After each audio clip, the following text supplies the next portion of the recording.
আসসালামু আলাইকুম, welcome to Rosy cooking blog থেকে। তো আজকে আমি রোজি আসছি আপনাদের সাথে আবার আরও একটা নতুন টিপস নিয়ে।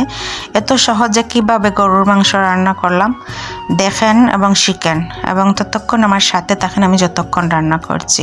প্রত্যেকটা মশলা কিভাবে দিয়েছি, কখন দিয়েছি, কত সময় রেখেছি সবগুলো দেখবেন, স্কিপ করবেন না, স্কিপ করলে বুঝতে পারবেন না। তো আমি ওই যে এখানে 2 কেজির মতো মাংস নিয়েছি, ফ্রিজে রাখবো, আর হাফ কেজির মতো মাংস এই প্লেটে রাখছি আমি রান্না করার জন্য। তো আমার মেয়েটা খুব অসুস্থ ছিল, কেন হয়েছিল, ডায়রিয়া হয়ে গেছিল। তো আমি কিভাবে ওকে ভালো করলাম এগুলো বলবো। তো আমি দিয়ে দিলাম তেল পরিমাণ মতো, আপনি আপনার পরিমাণ মতো দিবেন। আর সকল বন্ধুদেরকে বলছি, বন্ধুরা তেল একটু কম খাবেন, তেল কম খালে কোলেস্টেরল কমবে, চর্বি অনেক কিছু আছে কমবে। তো আমি দিয়ে দিলাম তেলের মধ্যে, ফুটন্ত তেলের মধ্যে একটা এলাচ, 1 পিস দারুচিনি এবং একটা লবঙ্গ, এতে করে খুব ভালো একটা গ্রান আসে। দিয়ে দিলাম রসুন বাটা 1 চামচ, হাফ কেজি গরুর মাংসের জন্য। দিয়ে দিলাম আমি পেঁয়াজ কুচি, প্রায় একটা পেঁয়াজ কুচি করে দিয়েছি, প্রায় 1 কাপের মতো। দিয়ে দিলাম আমি জিরা বাটা, দিয়ে দিলাম আদা বাটা এবং একটা জয়ত্রীর ছোলা, এবং দিয়ে দিলাম স্লাইস করা অনিয়ন। এখন আমি খুব ভালো করে ভেজে নেব। তো ততক্ষণ আপনারা আমার সাথে থাকেন।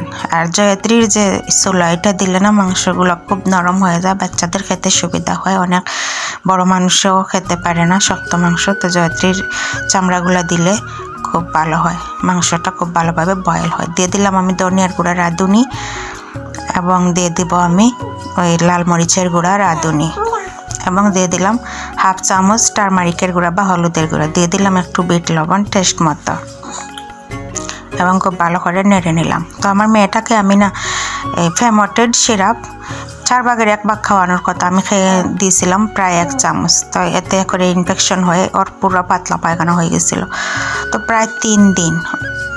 তো আমি একজন শিশু বিশেষজ্ঞ ডাক্তার দেখিয়েছিলাম, উনি বললেন সর্বশেষ অবস্থা দেখে বলবেন। তো এখন আমি দিয়ে দিলাম হাফ কেজি মাংস, খুব ক্লিন করে রাখা ছিল এগুলো। এখন আমি এগুলোরে খুব ভালো করে নেড়ে নিচ্ছি এবং ডেকে রাখবো 10 মিনিটের জন্য।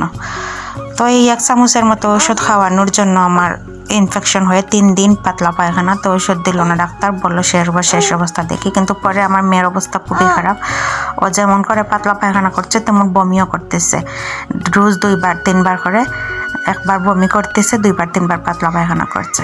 তারপরে আমি কি করলাম, আমি শিশু বিশেষজ্ঞের সাথে আবার কথা বললাম, এবং আমি এই দেখেন আমি 10 মিনিট পরে ঘুরে আসলাম এবং খুব সুন্দর বয়েল হয়েছে। এখন আমি পরিমাণ মতো পানি দিয়ে দিব, আপনারাও আপনাদের পরিমাণ মতো পানি দিয়ে দিবেন।